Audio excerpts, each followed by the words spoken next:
बरसात कस लागे, मन हाथोरे पिछु पिछु भागे। बिन सावन बरसात कस लागे, मन हाथोरे पिछु पिछु भागे। मनुमा मोरे फूल खिलत है, मानो तोरे सपना बुनत है, मानो तोरे सपना बुनत है।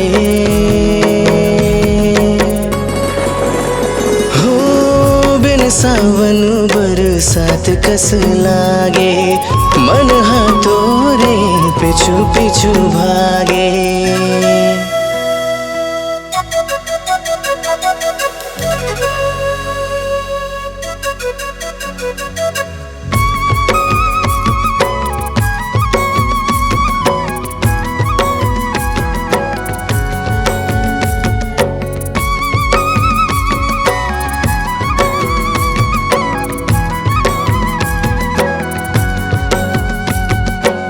नहीं है मोरे जिंदगी के ठिकाना, मोलात का झनत सताना।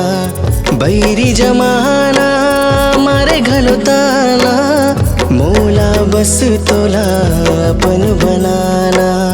दुख पीरा के ते हमोला साथी अपन बना ली।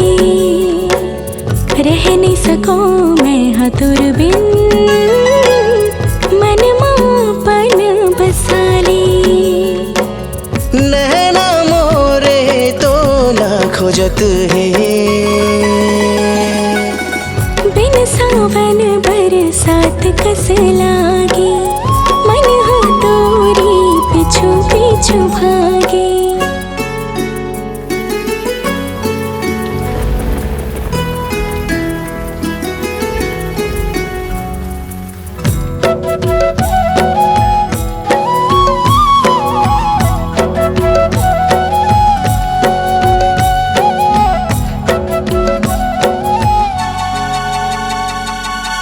संग मजिए के खाके तकिरिया, दगा जन देवे मोला जहुरिया। भूख प्यास नाई मोला निंदिया, भाई मोला तोर माथे के बिंदिया। बरसत पानी ममोरे तन लाते हाँ भिगा दे। अपने नशा ममोला संगी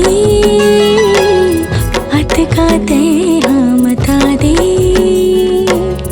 रातों दिन बस तोला गुनत है,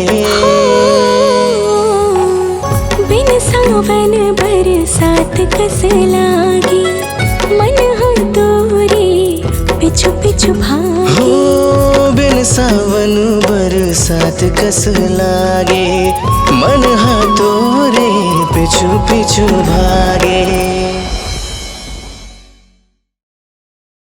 बिन सावन बरसात कस लागे, मन हाथोरे पिछु पिछु भागे। हो बिन सावन बरसात कस लागे, मन हाथोरे पिछु पिछु भागे।